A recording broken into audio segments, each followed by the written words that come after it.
Welcome to NatureWise Essentials, where we translate peer-reviewed science into knowledge you can actually use. Today's topic is Listeria, specifically Listeria monocytogenes, a bacterium responsible for one of the most dangerous foodborne illnesses in the United States. The CDC estimates that Listeria causes roughly 1,600 infections and approximately 260 deaths in the U.S. every year. What makes it uniquely threatening isn't just how widespread it is, it's how well it hides. You can't see it, you can't smell it, and unlike most bacteria, it can survive and multiply in your refrigerator. Let's break down exactly what science tells us about this organism, and what you can do to protect yourself and your family. What is Listeria? Listeria monocytogenes is a gram-positive, rod-shaped bacterium first described in 1926 by scientists Murray, Webb, and Swan. It belongs to the genus Listeria, which has several species, but monocytogenes is the primary one that causes human disease. What sets it apart from most foodborne pathogens is its remarkable environmental resilience. Research published in the journal Applied and Environmental Microbiology has confirmed that Listeria monocytogenes can survive and actively multiply at temperatures between 32 degrees Fahrenheit and 113 degrees Fahrenheit, 0 degrees Celsius to 45 degrees Celsius. Thrive in highly acidic environments, from pH 4.4 up to 9.6. Tolerate salt concentrations as high as 10%, conditions that would kill most bacteria. Form biofilms on food processing surfaces, making it exceptionally difficult to eradicate. In practical terms, this means your refrigerator, set at a standard 40 degrees Fahrenheit 4 degrees Celsius, does not stop Listeria from growing. It only slows it down. A contaminated food item stored in the fridge can become increasingly dangerous over days and weeks. This is a critical distinction from most other foodborne bacteria. Where does Listeria come from? Listeria is ubiquitous in the natural environment. Studies have detected it in soil, particularly in areas with decomposing organic matter, fresh and brackish water sources, the intestinal tracts of domestic and wild animals, including cattle, poultry, and sheep, often without causing the animals any symptoms.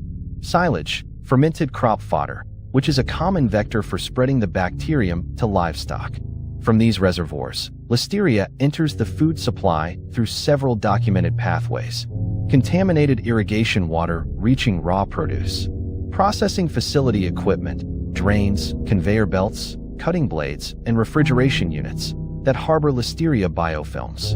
Cross-contamination during slaughter, packaging, or preparation. Unpasteurized milk, which may come from colonized cattle. The FDA and CDC have traced major U.S. outbreaks to specific food categories. The highest risk foods include ready-to-eat deli meats, hot dogs, and pâtés. Soft cheeses made from unpasteurized milk, such as queso fresco, brie, camembert, and feta. Smoked seafood and raw shellfish. Pre-packaged salads and cut melons. Raw sprouts. A key risk factor these foods share. They are typically consumed without further cooking or heating, meaning any Listeria present reaches your body alive and active. How does Listeria infect the human body? Understanding the biology of Listeria infection explains why it's so much more dangerous than typical food poisoning. After ingestion, Listeria monocytogenes attaches to the epithelial cells lining the small intestine. It uses a surface protein called internalin A, INLA, which binds to a receptor called E-cadherin on human intestinal cells.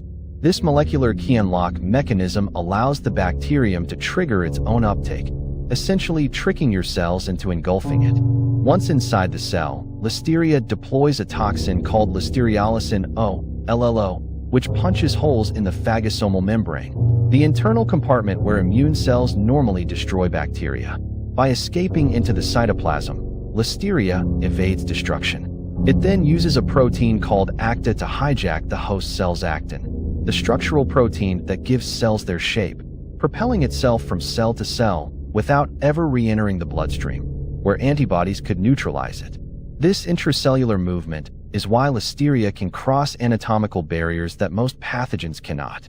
It has been shown to cross the intestinal barrier, spreading to the liver and spleen, the blood-brain barrier, leading to meningitis and encephalitis, the placental barrier in pregnant women, infecting the fetus directly. This ability to invade the central nervous system and the placenta is what elevates listeriosis far beyond ordinary food poisoning. Symptoms of listeriosis. The incubation period for listeriosis is unusually long and variable. Symptoms may appear anywhere from 3 days to 70 days after exposure, with an average of about 21 days. This long window makes it particularly difficult to identify the contaminated food source. Listeriosis presents in 2 clinical forms. Non-invasive listeriosis, febrile gastroenteritis, is the milder form. It is more common in healthy individuals and presents with fever and chills, nausea, vomiting, and diarrhea, muscle aches and fatigue. This form typically resolves on its own in a few days. However, in vulnerable individuals, the infection progresses to the invasive form. Invasive listeriosis occurs when the bacterium spreads beyond the gut. It can manifest as bacteremia, a blood infection with high fever and chills, meningitis or meningoencephalitis, causing severe headache, stiff neck, confusion, loss of balance, and in severe cases, seizures and coma. In pregnant women, flu-like symptoms that can lead to miscarriage, stillbirth, premature labor, or a life-threatening neonatal infection. According to the CDC, the case fatality rate for invasive listeriosis is approximately 20 to 30%, making it one of the deadliest foodborne infections in the developed world. Who is most at risk? While Listeria can technically infect anyone, clinical and epidemiological data consistently show that certain populations face dramatically elevated risk. Pregnant women, up to 10 times more likely to develop listeriosis than healthy, non-pregnant adults, due to the natural immunosuppression that prevents the immune system from rejecting the fetus. Neonates, especially those born to infected mothers, neonatal listeriosis carries a fatality rate exceeding 30%. Adults aged 65 and older, immune function naturally declines with age. Individuals with HIV/AIDS, roughly 300 times greater risk compared to the general population. People undergoing chemotherapy, organ transplant recipients, or those on long-term corticosteroid therapy, all of whom have suppressed immune responses. Patients with chronic conditions including diabetes mellitus, liver disease, and end-stage renal disease. For these groups, even a small dose of Listeria monocytogenes, potentially as few as 100 to 1,000 bacterial cells, can trigger invasive disease. Diagnosis and treatment. Listeriosis is diagnosed by culturing Listeria monocytogenes from blood, cerebrospinal fluid, in suspected meningitis, or placental tissue. Standard blood cultures typically detect bacteremia within 24 to 48 hours. Treatment relies on antibiotics. The first-line treatment for invasive listeriosis is intravenous ampicillin, often combined with gentamicin for a synergistic bactericidal effect. In patients who are allergic to penicillin, trimethoprim sulfamethoxazole, TMPSMX, is a recommended alternative. Importantly, Listeria monocytogenes is intrinsically resistant to cephalosporin antibiotics, a class that is commonly used for other types of bacterial meningitis. This makes accurate diagnosis critical, because using the wrong antibiotic can be life-threatening. Treatment duration ranges from 2 weeks for bacteremia to 4 to 6 weeks for meningitis or infection during pregnancy. Listeriosis does not resolve without medical intervention. Early diagnosis and appropriate antibiotic therapy are essential to survival. The science of food safety. The good news, Listeria monocytogenes is reliably killed by heat. An internal food temperature of 165 degrees Fahrenheit 74 degrees Celsius for at least 15 seconds eliminates the organism. The challenge lies in ready-to-eat foods that receive no further cooking. Here's what the science-backed evidence recommends. Proper food storage. Keep your refrigerator at or below 40 degrees Fahrenheit 4 degrees Celsius, and verify it with an appliance thermometer, not just the dial setting. Use ready-to-eat foods within the manufacturer's use-by date. Listeria growth in refrigerated foods is time-dependent. Do not store open packages of deli meats for more than 3 to 5 days. Freeze perishable foods you won't use within those windows. Listeria does not multiply at 0 degrees Fahrenheit minus 18 degrees Celsius. High-risk food choices. Avoid soft cheeses made from unpasteurized milk. Always check the label for made with pasteurized milk. Reheat deli meats and hot dogs to steaming hot, 165 degrees Fahrenheit, 74 degrees Celsius, before eating, even if the package says ready to eat.